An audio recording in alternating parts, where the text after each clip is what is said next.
નમસ્કાર મિત્રો, આજે છે તારીખ 2 ઓક્ટોબર અને ગુરુવાર। આજે આપણે વાવાઝોડું ક્યાં પહોંચ્યું, કેટલું નુકસાન થયું અને ક્યાં કેટલો વરસાદ નોંધાયો અને હવામાન વિભાગે આજે નવી આગાહી શું કરી છે, આ તમામ સમાચારો પર એક નજર કરીશું। તો વિડીયો પસંદ આવે તો વિડીયોને લાઇક અને ચેનલને સબસ્ક્રાઇબ જરૂર કરી દેજો। હાલ મિત્રો ગુજરાતની પશ્ચિમે દરિયામાં તોફાની વાવાઝોડું સક્રિય થઈ ગયું છે। આ વાવાઝોડું મિત્રો ધીમે ધીમે ગુજરાતથી દૂર દરિયામાં પાકિસ્તાન તરફ આગળ વધે તેવી સંભાવના હતી, પરંતુ મિત્રો હવે આ વાવાઝોડું દિશા બદલીને ગુજરાત તરફ આવી રહ્યું છે અને મિત્રો બીજી બાજુ બંગાળની ખાડીમાં પણ એક વરસાદી વાવાઝોડું સક્રિય બન્યું છે। આ મિત્રો બંગાળની ખાડીની વરસાદની સિસ્ટમ પણ ધીમે ધીમે પશ્ચિમ બાજુ ગુજરાતની તરફ આવી રહી છે। આમ બે વરસાદી સિસ્ટમો ગુજરાતને ધમરોળવા તૈયાર છે। એટલા માટે મિત્રો હવે સાવધાન અને સાવચેત થઈ જજો, દરરોજના સમાચાર જોતા રહેજો અને માહિતી મેળવતા રહેજો। સરકાર પણ આ વાવાઝોડા અંગેની ગાઈડલાઈન બહાર પાડી શકે છે। ત્યાર પછી મિત્રો વાત કરીએ તો છેલ્લા 24 કલાકની અંદર ગુજરાતના 52 તાલુકાઓમાં ભારે વરસાદ નોંધાયો, જેમાં સૌથી વધુ વરસાદ અમરેલી જિલ્લામાં નોંધાયો છે। મિત્રો ગુજરાત તરફ આવેલા આ નવા વાવાઝોડાએ ખેડૂતોના પાકને ભારે નુકસાન કર્યું છે। હાલ મિત્રો ખેડૂતો મગફળી, મકાઈ, સોયાબીન, ડુંગળી જેવા પાકો ખેતરમાં વરસાદના પાણીમાં ડૂબી ગયા છે, જેના કારણે ખેડૂતો સંકટમાં મુકાયા છે। ત્યાર પછી મિત્રો આપણે હવામાન નિષ્ણાત પરેશ ગોસ્વામીની આગાહી પર એક નજર કરીએ।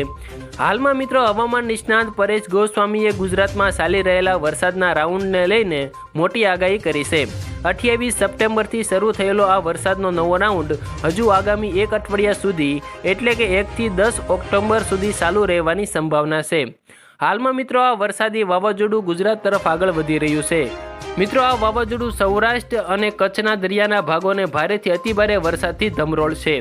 આ સમયગાળા દરમિયાન એટલે કે 1 થી 10 ઓક્ટોબર દરમિયાન ગીર સોમનાથ, જૂનાગઢ, દ્વારકા અને કચ્છના દરિયાકાંઠાના વિસ્તારોમાં 2 થી 5 ઇંચ સુધીનો વરસાદ પડી શકે છે। મિત્રો ખેડૂતોને 10 ઓક્ટોબર સુધી કોઈ પણ નવું કામ શરૂ કરતા પહેલા કાળજી રાખવાની સલાહ આપવામાં આવી છે। રાજ્યના અન્ય ભાગો જેવા કે મધ્ય ગુજરાત અને ઉત્તર ગુજરાતમાં હવે વરસાદની તીવ્રતા વધી જશે, પરંતુ સૌરાષ્ટ્ર અને કચ્છમાં પવનની ગતિ 40 થી 50 કિલોમીટર પ્રતિ કલાકની રહેવાની સંભાવના છે।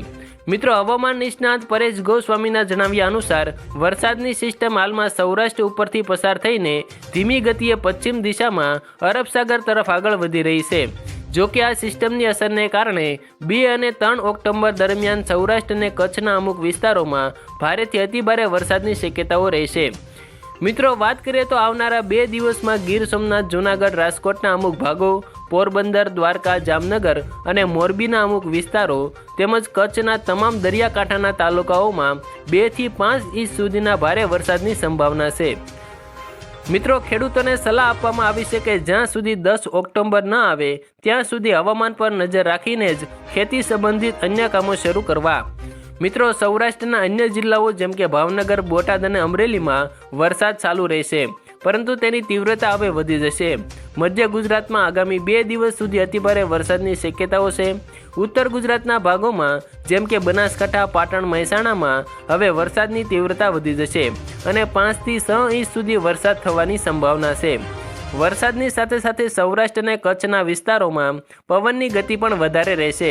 અહીં 40 થી 50 કિલોમીટર પ્રતિ કલાકની ઝડપે પવન ફૂંકાઈ શકે છે, જ્યારે રાજ્યના અન્ય વિસ્તારોમાં પવનની ગતિ 20 થી 25 કિલોમીટર પ્રતિ કલાકની આસપાસ રહેવાની શક્યતાઓ છે। હવામાન નિષ્ણાતોના મતે 10 ઓક્ટોબર પછી સમગ્ર ગુજરાતમાં વરસાદનું પ્રમાણ ઘટી જશે। ત્યાર પછી મિત્રો વાત કરીએ તો હાલ મિત્રો તમે અહીં જોઈ શકો છો તેમ દરિયામાં વાવાઝોડું વધારે તીવ્ર બની રહ્યું છે। આજે ગુજરાતના દરિયાના નજીકના વિસ્તારોમાં ભારે પવન ફૂંકાશે તેવી પણ આગાહી કરવામાં આવી છે। મિત્રો ઘર માથેના નળિયા અને પતરા ઉડાડી દે તેવો ભારે પવન ફૂંકાશે તેવું અનુમાન અંબાલાલ પટેલ દ્વારા કરવામાં આવી રહ્યું છે। હાલ મિત્રો દરિયામાં ભારે વંટોળ જોવા મળી રહ્યું છે। આ વાવાઝોડું ગુજરાતની નજીક હોવાથી આજે તેમજ આવતા 3 દિવસ સુધી વીજળીના કડાકા ભડાકા સાથે ભારે વરસાદના એંધાણ દેખાઈ રહ્યા છે। આજે મિત્રો વાવાઝોડાના કારણે અમુક વિસ્તારોમાં નદીમાં પૂર પણ આવી શકે છે। મિત્રો આ વાવાઝોડું ગુજરાતથી નજીક હોવાને કારણે દરિયા કિનારે સરકારે NDFની ટીમો તૈનાત કરી છે। કોઈપણ વ્યક્તિને દરિયાની નજીક જવા દેવામાં આવશે નહીં અને માછીમારોને પણ 10 ઓક્ટોબર સુધી દરિયો ન ખેડવા માટે ચેતવણી પણ જાહેર કરવામાં આવી છે। આ વર્ષે 2025માં ચોમાસાએ જતાં પોતાનો તાંડવ દેખાડી રહ્યું છે।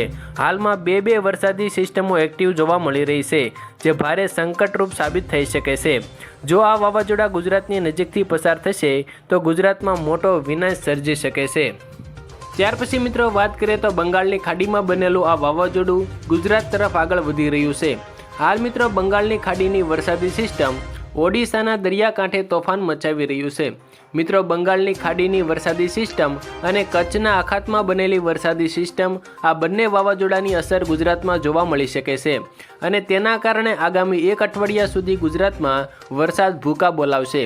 ત્યાર પછી મિત્રો હવામાન વિભાગે પણ આજે હવામાન અંગે આગાહી આપતા જણાવ્યું છે કે આજે ગુજરાતના 18 જેટલા જિલ્લાઓમાં ભારે વરસાદની આગાહી હવામાન વિભાગે કરી છે।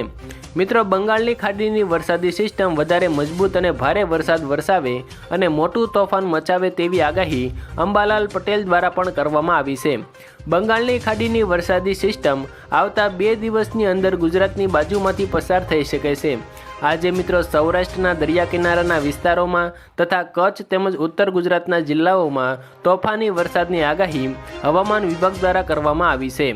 તો આભાર મિત્રો, આવા જ દરરોજના તાજા હવામાન અંગેના સમાચારની માહિતી મેળવવા માટે અને ગુજરાતના તમામ સમાચારોથી માહિતગાર બનવા માટે અમારી આ યુટ્યુબ ચેનલને સબસ્ક્રાઈબ જરૂર કરી દેજો।